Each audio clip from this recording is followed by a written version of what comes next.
You can make them dinner. You can drive through the city in the middle of the night because they told you they were struggling. You can forgive the unanswered messages, the last-minute cancellations, and those sudden moments when they become distant without explanation. You can give your time, your energy, your heart, and your patience, but none of that will force them to love you more. Not even a little. And that truth should hit you deeply, because if you have ever loved someone with avoidant patterns, you already understand the pain of giving so much of yourself, while hoping that one day they will finally see your value. You keep trying harder. You keep proving more. You keep believing that if you just love them in the right way, they will finally choose you. But here is what many people never realize. Avoidance does not work through effort. They are not keeping a hidden list of everything you have done. They are not measuring your love by the sacrifices you make. Expensive gifts do not unlock their heart. Big romantic gestures do not automatically create safety. Being endlessly understanding and always available does not suddenly remove their fears. There is one thing they respond to more than anything else. One thing that changes the entire dynamic. And when you understand what that is, you stop begging for attention from someone who was never taught how to receive it. Before we continue, I want you to answer something honestly. Leave one word in the comments. Have you ever given everything you had to someone who acted like it was nothing? If you have experienced that, type yes. I want to know how many people have lived through this, because what comes next may describe your situation more clearly than you expect. The truth about an avoidant mind is different from what most people believe. Many assume avoidant people are heartless, emotionally empty, or incapable of caring. But that is not the full picture. Avoidant people can feel deeply. They can miss someone. They can desire connection. Sometimes they even want love more than they admit. The problem is not always the absence of feelings. The problem is that closeness can activate fear inside them. For them, emotional intimacy does not always feel like comfort. Sometimes it feels like pressure. Somewhere in their past, they may have learned that depending on someone comes with danger. They may have experienced moments where needing others led to disappointment, rejection, feeling trapped, or losing control, so their mind created a protection system. Not because they hate love, but because they learned to protect themselves from emotional dependence. This is the part you need to understand. An avoidant person is often not running away from you personally. They are running away from the uncomfortable feelings that appear when someone gets too close. They are afraid of losing their independence, their identity, or their sense of control. Once you understand this, many confusing behaviors start making sense. The distance, the silence, the sudden change after moments of connection. It is not always about your worth. It is often about what closeness represents to them. And this is where many people make the biggest mistake. They believe the solution is to try harder. They think more love, more patience, and more effort will finally convince the avoidant person that they are safe. So they start doing everything. They prepare their favorite meals. They remember every small detail. They send caring messages every morning. They become the person who always shows up first and leaves last. They apologize quickly. They forgive easily. They carry the emotional weight of the entire relationship because they believe their effort will eventually create security. And for a moment, it may seem like it is working. The avoidant person opens up. They become warmer. They come closer. The relationship feels peaceful and connected. Then suddenly, without warning, they create distance again. They become quieter. They pull back. They need space. And the person who loves them is left wondering, what did I do wrong? But the painful truth is that sometimes you did nothing wrong. Your love was not the problem. Your effort was not the problem. The closeness itself activated something inside them that they were not prepared to handle. The very connection you were trying to build became the thing their nervous system started treating as a threat. This is why so many people become emotionally exhausted when loving someone with avoidant patterns.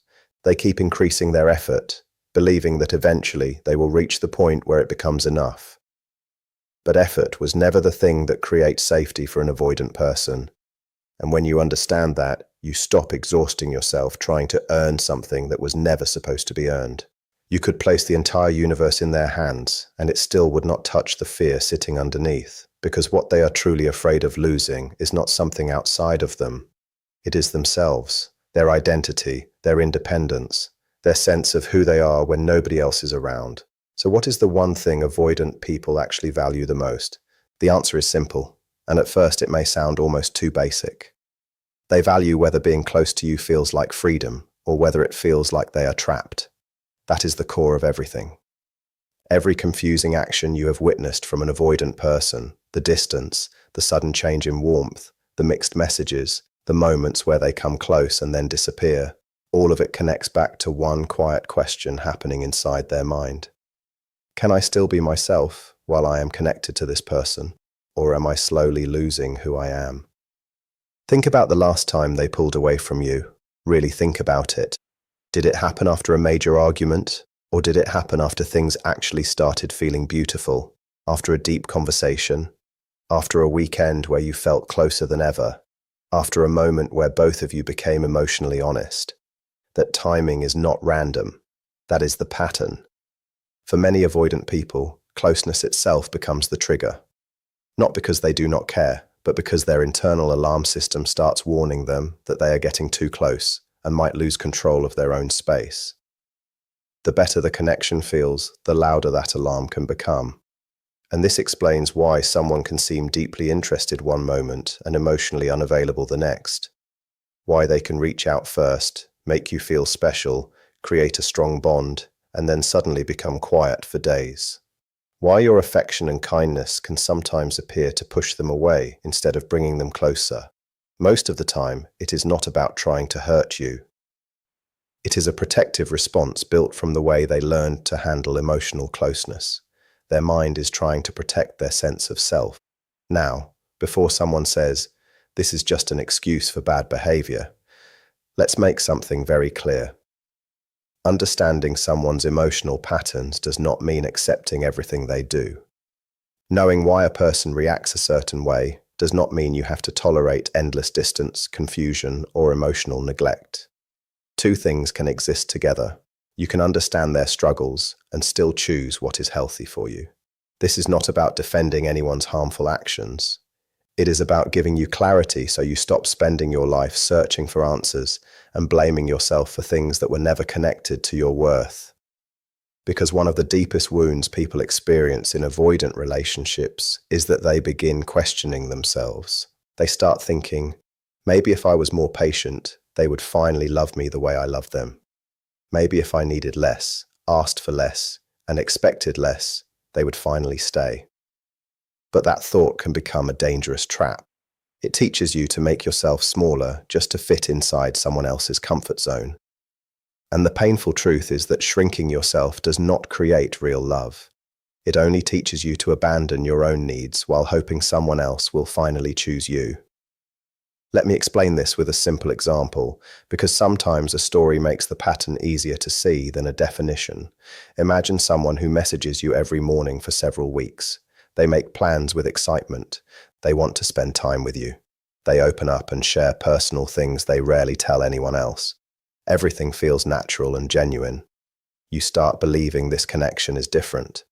Then after a weekend where the relationship feels closer than ever, something changes. The messages become shorter. The replies take longer. Their energy feels different. They are still there, but the warmth feels reduced. You immediately start searching your memory. You ask yourself, did I say too much? Did I ask for too much? Did I do something wrong? But sometimes the answer is no. Sometimes nothing you did caused it.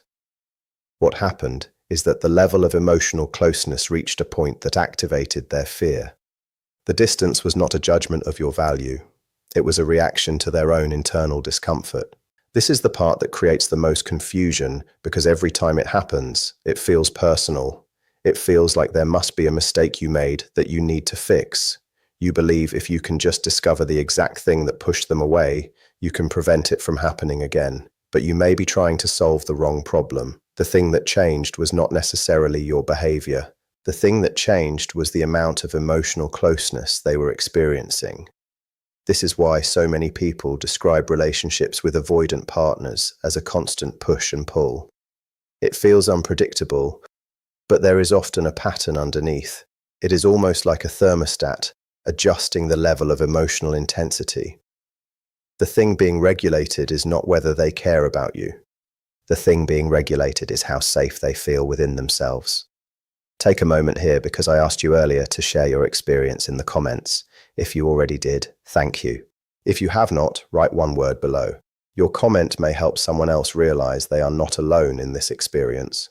Now let's talk about what actually builds trust with someone who has avoidant patterns, because this is where things become practical.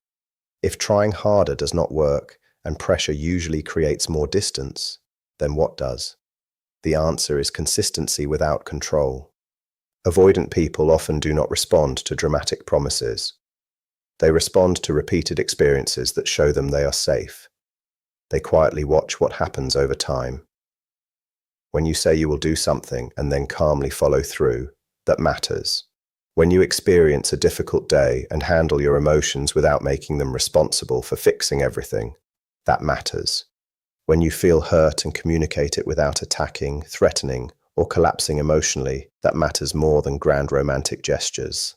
What they are often looking for is evidence that your emotional world does not completely depend on their every move. They want to know that you can love them while still standing firmly as your own person. And this is the hardest lesson for many people to accept because it goes against every instinct they have. When someone pulls away, your natural reaction may be to move closer. You want to send another message, explain yourself again, show them more love, remind them how much they mean to you. You want to remove the distance as quickly as possible. But sometimes that reaction creates the exact pressure they are trying to escape from. Their fear says, if I get too close, I will lose my freedom. And when you chase harder, their mind may interpret it as proof that closeness means losing control. Sit with this idea for a moment because it changes the entire way you view the relationship. The answer is not becoming colder. The answer is becoming more secure. There is another mistake many people make when dealing with avoidant behavior. They decide to pull away themselves, not because they genuinely need space, but because they want to trigger a reaction. They hope that if they become distant enough, the other person will finally chase them. Sometimes an avoidant person may reach out when the pressure disappears, but creating distance as a strategy does not build real connection. It only creates another cycle of fear and guessing. Healthy space is taken because you respect yourself, not because you are trying to control someone else's response. That difference changes everything. There is also something important happening in the early stages of connection that many people miss. Avoidant people are often not questioning whether you like them. They can usually feel your interest. What they are quietly observing is something else. They are watching how you respond when they need breathing room. They notice whether you trust yourself enough to remain stable. They notice whether you become angry, desperate, or emotionally overwhelmed when they need time alone. Every time you respond with calm confidence, trust can slowly grow. Every time the interaction becomes a battle over space and closeness, the walls may become stronger. This process often happens without either person fully realizing it. And there is another confusing situation that many people experience. Sometimes an avoidant person says beautiful things. They say they miss you. They say they care. They say they can imagine a future with you. Then shortly afterward, their actions seem completely different. This can feel impossible to understand. But feelings and fear can exist at the same time. A person can genuinely want connection while also feeling uncomfortable when that connection becomes real. Their words may reflect what they feel in that moment, while their behavior may reflect what they fear. That is why it is important to look at the complete pattern, not only the promises. A healthy relationship requires both feelings and consistent actions. Before we continue, I want to hear from you. If any part of this feels familiar, comment the word freedom below. Just one word. I want to know how many people have been quietly changing themselves, lowering their needs, and trying to become easier to love. If you are new here, consider subscribing because we are going to keep exploring the hidden patterns behind relationships, attachment, and emotional connection. Now let's go deeper. How do you apply this understanding without losing yourself? Because there is a huge difference between understanding avoidant behavior and using that knowledge to chase someone harder. This is not about learning tricks to make someone love you. It is about protecting your peace while allowing any relationship to develop in a healthier way. The goal is not to convince someone to choose you. The goal is to become someone who no longer has to abandon themselves just to be chosen. The first and most important change has to happen inside you, and this is usually the most difficult part. You have to create a life that is not built around waiting for their reaction, their message, or their approval. Not because you are trying to play a game or make them chase you, even though that shift often changes the way they see you, but because your peace cannot depend on someone else's emotional patterns. When you have your own friendships, your own dreams, your own routines, and a strong sense of who you are outside of the relationship, something powerful begins to happen. You stop operating from fear. You stop checking your phone every few minutes hoping for a sign. You stop replaying every conversation in your mind, searching for the exact moment you might have made a mistake. You stop trying to decode every silence. And surprisingly, this is often the kind of energy where an avoidant person feels the most comfortable. Not because you are pretending not to care, but because you are no longer carrying the pressure of needing them to complete you.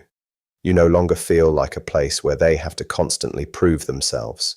The relationship starts feeling lighter because you have removed the invisible weight of fear. Even if you never intended to make them feel trapped, your own anxiety may have created a pressure they could sense.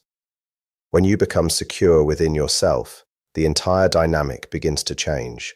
The second major shift is learning how to express your needs in a way that creates connection instead of defense. Avoidant people usually do not respond well to emotional pressure, guilt, or statements that feel like attacks. They often shut down when they feel blamed or controlled. What creates a different response is calm, direct, and respectful communication. Instead of saying, "You never make time for me," which can sound like criticism even when it comes from pain, you can say, "I would really enjoy spending some time together this week if that works for you." The difference may seem small, but emotionally it creates a completely different experience. One sounds like a demand. The other sounds like an invitation. One creates a need to defend. The other creates room to connect. The nervous system notices this difference even when the person cannot explain why. The third shift is learning how to handle their need for space without immediately believing it means you are being rejected. This is one of the hardest things to do, especially if you naturally seek reassurance when you feel distance. Space can feel like abandonment.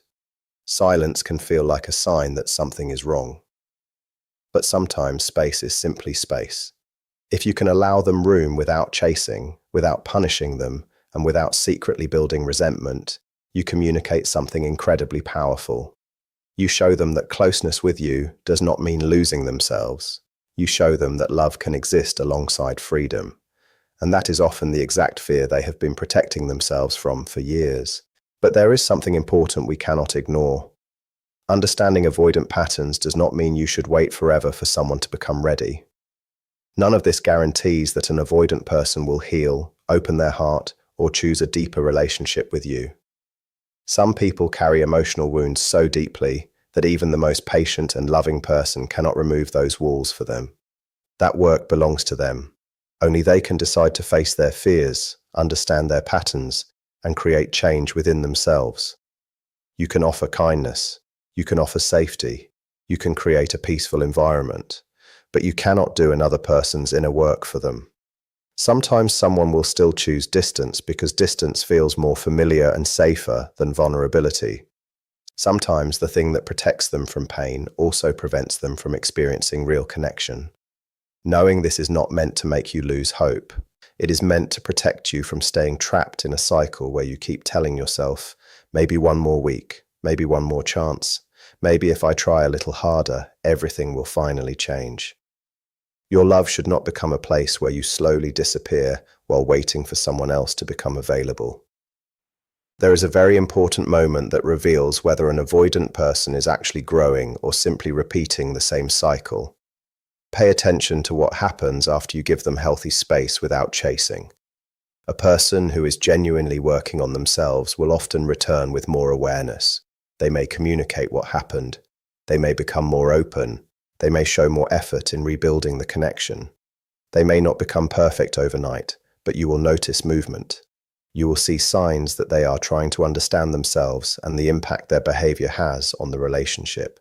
But someone who is not willing to grow may simply continue moving farther away. They may feel relieved that the pressure disappeared, but they will make no effort to rebuild closeness. In the beginning, these two situations can look almost identical. Both may involve silence. Both may involve distance. Both may leave you wondering what is happening. The difference appears later through their actions. Growth creates movement. Avoidance without self-awareness creates the same cycle again and again. This is why patience needs boundaries, not as revenge, not as a punishment, but as a promise to yourself that you will not wait endlessly for someone who has chosen comfort over connection. There are also smaller signs that can reveal a lot before you reach a breaking point. These details are easy to ignore because people often focus only on the big romantic moments, but the small patterns tell the real story. Pay attention to whether they make an effort to repair things after conflict. Do they come back and try to understand what happened? Or are you always the one starting the conversation? Notice whether they can acknowledge your feelings without immediately becoming defensive. Notice whether they slowly become more comfortable with emotional honesty, or whether every deeper conversation still feels impossible. These small actions reveal whether someone is moving toward emotional security or simply repeating old habits. And this is where you begin to stop measuring love only by words. Words matter, but patterns matter more. Someone can say they care about you, but the way they consistently show up will tell you where they truly are. So before you spend more months trying to convince someone of your value, look at the evidence in front of you. Love should not require you to constantly prove that you deserve to be chosen. A healthy connection is not built by one person chasing while the other person runs. It is built when two people can come closer without either one feeling like they are losing themselves. And that is the standard you should never forget.